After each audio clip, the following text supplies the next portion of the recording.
Welcome back to our channel.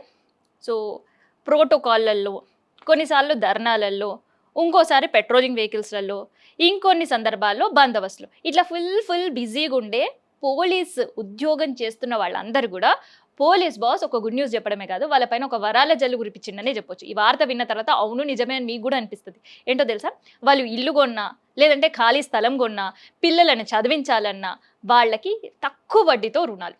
పిల్లల పెళ్ళిళ్ళు చేయాలంటే 6 లక్షల రూపాయలు. ఇక పిల్లలకి స్పెషల్గా కోచింగ్ ఇప్పియాలి అని ఎవరైనా తల్లిదండ్రులు ఉంటే మెరిట్ స్కాలర్షిప్తో పాటు వాళ్ళకి అదనంగా వడ్డీ లేని స్కాలర్షిప్ అండ్ వడ్డీ లేని రుణంతో పాటు స్కాలర్షిప్ కూడా అందిస్తారంట. సో చాలా గుడ్ న్యూసే కదా. ఇంతకీ అది ఎవరికి వర్తిస్తుంది అనేది చూద్దాం. ముందుగా పోలీసులు వాళ్ళు ఎవరైనా వృత్తిలో ఉండి ఏదైనా పరిస్థితుల వల్ల చనిపోతే సో వాళ్ళు ఏదో ఒక ఇన్సూరెన్స్ చేసుకుంటారు. వాటితో పాటు స్పెషల్గా పోలీసుల కోసం ఒక స్పెషల్ ఇన్సూరెన్స్ పాలసీని తీసుకొచ్చామని సివి ఆనంద్ నిన్న ప్రకటించారు. సో ఆ పోలీస్ ఇన్సూరెన్స్ ఏంటి అని అంటే లైఫ్ ఇన్సూరెన్స్ లాగానే. సో ఎవరైనా వ్యక్తి డ్యూటీలో ఉండి గనక మరణిస్తే, లేదంటే యాక్సిడెంటల్లో చనిపోయినా, హెల్త్ ఇష్యూస్తో చనిపోయినా వాళ్ళకి వాళ్ళ క్యాడర్ని బట్టి 5 లక్షల నుంచి 25 లక్షల రూపాయలు అందించబోతున్నారట. ఇక పోలీస్ సంబంధించిన ఆరోగ్యం పైన చాలా స్పెషల్ దృష్టి పెట్టబోతున్నారు. ఎట్లయితే మొన్న ప్రభుత్వ ఉద్యోగులకి హెల్త్ కార్డ్స్ ఇచ్చారు, కొత్త హెల్త్ పాలసీ ఇచ్చారు. సో ఆల్రెడీ వీళ్ళకి హెల్త్ ఇన్సూరెన్స్ అనేది ఉంది. సో దాన్ని ఇంకా మెరుగుపరచబోతున్నారు. ఆ పాలసీకి సంబంధించిన క్లెయిమ్ డబ్బుని పెంచబోతున్నారంట. దానికి సంబంధించి త్వరలోనే ప్రకటన చేస్తాము అని చెప్పారు. సో మూడోది ఏంటి అని అంటే పిల్లల చదువులు ఒక మంచి స్కూళ్ళల్లో వేసి చదివించాలి అని అంటే ఆర్థికంగా చాలా ఇబ్బంది పడుతున్న పోలీస్ వాళ్ళు కూడా ఉన్నారు. సో ఇంకొంతమంది వేరే విషయం, దాని గురించి మనం మాట్లాడాల్సిన పని లేదు. అయితే అలా ఆర్థికంగా ఇబ్బంది పడే వాళ్ళకి మంచిగా వాళ్ళ పిల్లలు కనుక చదివితే ఒక మెరిట్ స్కాలర్షిప్ వాళ్ళకి క్లాస్ 1 నుంచే ఇవ్వబోతున్నారట. సో దీంతో పాటు జేఈ మెయిన్స్ ఇట్లాంటి వాటిలో స్పెషల్ కోచింగ్ కనుక ఆ పిల్లలు తీసుకోవాలనే ఆలోచన ఉంటే వాళ్ళ కోసం ఉచితంగానే డబ్బులు అందించబోతున్నారంట 1,00,000 రూపాయల వరకు. ఒక పక్క 1,00,000 రూపాయలు, దాంతోపాటు అదనంగా మెరిట్ స్కాలర్షిప్ కూడా ఇవ్వబోతున్నారు. అండ్ ఎవరైతే పోలీస్ సిబ్బంది ఆల్రెడీ వాళ్ళు డ్యూటీలో ఉండి, అంటే వాళ్ళకుండే టర్మ్లో రిటైర్మెంట్ కాకుండా ఉండి ఇంకా వాళ్ళు పనిచేస్తున్న సందర్భంలో ఒక ఇల్లు కొనుక్కోవాలి అని అనుకుంటారనుకో, సో ఇల్లుకు సంబంధించి బ్యాంకుకి వెళ్లకుండానే పోలీస్ సంబంధించిన నిధిలో నుంచే వాళ్ళకి హౌస్ లోన్ సంబంధించిన డబ్బులు ఇవ్వబోతున్నారు. సో అది దాదాపు 5 లక్షల నుంచి 25 లక్షలు 30 లక్షల వరకు కూడా ఇస్తారట.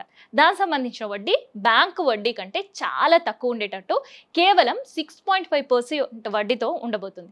ఇక ఇల్లు కాకుండా ఖాళీ స్థలం ఎవరైనా కొనుక్కోవాలనుకుంటే వాళ్ళ క్యాడర్ని బట్టి రుణం ఇవ్వబోతున్నారు. ఆ రుణానికి సంబంధించిన వడ్డీ కేవలం 11.5% అంట.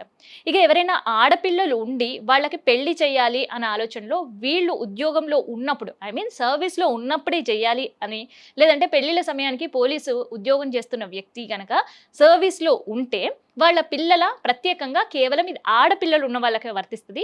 సో అలా ఆడపిల్లలు ఉన్న వాళ్ళకి 6 లక్షల రూపాయలు వడ్డీ లేకుండానే రుణం ఇవ్వబోతున్నారట. దాంతోపాటు అదనంగా 1,00,000 రూపాయలు ఈ పోలీస్ నిధి నుంచి ఆ వ్యక్తికి అందించాలనే ఆలోచనలో ఉన్నారు. అండ్ దీంతో పాటు ఎవరైనా విదేశీ విద్యకు, అంటే ఇక్కడ కాకుండా అవుట్ ఆఫ్ కంట్రీ చదవాలి వెళ్ళాలి అని ఉంటే ఇంకా ఆ పోలీస్ ఉద్యోగం చేస్తున్న వాళ్ళకి అది ఆర్థికంగా చాలా చాలా చాలా బర్డెన్. సో బయట అప్పులు చేసి పంపించే వాళ్ళు చాలామంది ఉన్నారు. సో అలాంటి వాళ్ళకు కూడా ఆర్థిక సహాయం చేసే ఒక స్కీమ్ కూడా తీసుకురాబోతుందంట. సో ఎంత గుడ్ న్యూస్. ఒకటి కాకపోతే ఇంకొకటి కాకుండా ఇంకొకటి. సో ఈ స్కీమ్స్ అన్నీ కూడా పెట్టడానికి కారణం ఏంటంటే పోలీసు అధికారులకి కేవలం హెల్త్ మాత్రమే ఇచ్చి వదిలేస్తే ఆర్థికంగా చాలా మంది నష్టపోతున్నారు. ఇంకొంతమంది ఆర్థిక సమస్య తప్పుడు తోవలో ప్రయాణం సాగిస్తున్నారు. సో అందుకని ఈ మధ్య కాలంలో మనకి ఏసీబీ రైడ్లు అయినా ఇంకొక రైడ్స్ అయినా కూడా పోలీస్ అధికారుల ఇళ్లలో కూడా గుట్టల కొద్ది డబ్బులు పట్టుబడుతున్నాయి. సో అట్లా వీళ్ళ అక్రమ మార్గాల్లోకి వెళ్ళొద్దు, లంచాలపైన ఆశలు పెట్టుకోవద్దు అని కూడా వన్ ఆఫ్ ద రీజన్ వీళ్ళకి వివిధ రకాల స్కీమ్లు అనేవి ఇంట్రడ్యూస్ చేస్తున్నారు. కానీ ఇవన్నీ చేసిన తర్వాత కూడా ఇలాంటి అక్రమ కేసుల్లో ఎవరైనా పట్టుబడితే వాళ్ళపైన స్ట్రింజెంట్ యాక్షన్ ఉంటుంది అని కూడా ఒక స్వీట్ వార్నింగ్ పోలీస్ బాస్ చేసింది అనమాట. సో ఇది పోలీస్ అధికారులకి రుణాలు తక్కువ అండ్ దాంతోపాటు పథకాలు ఎక్కువకు సంబంధించి, అండ్ స్కాలర్షిప్లు కావచ్చు, పెళ్ళిళ్ళు కావచ్చు, లేదంటే వాళ్ళ హెల్త్ స్కీమ్ సంబంధించి కావచ్చు, వాళ్ళ ఫ్యామిలీ ఇన్సూరెన్స్కి సంబంధించి కావచ్చు, అండ్ ఎవరైతే నామినీని వాళ్ళు పెడతారో సో వాళ్ళు లేకున్నా కూడా ఆ ఇన్సూరెన్స్ డబ్బులు ఆ నామినీకే వచ్చేటట్టు కూడా ప్రభుత్వం ఆలోచనలు చేస్తుంది. సో ఇది వరాల జల్లు కురిపించిన వారాలకు సంబంధించి పోలీస్ స్కీమ్కి సంబంధించిన ఇన్ఫర్మేషన్.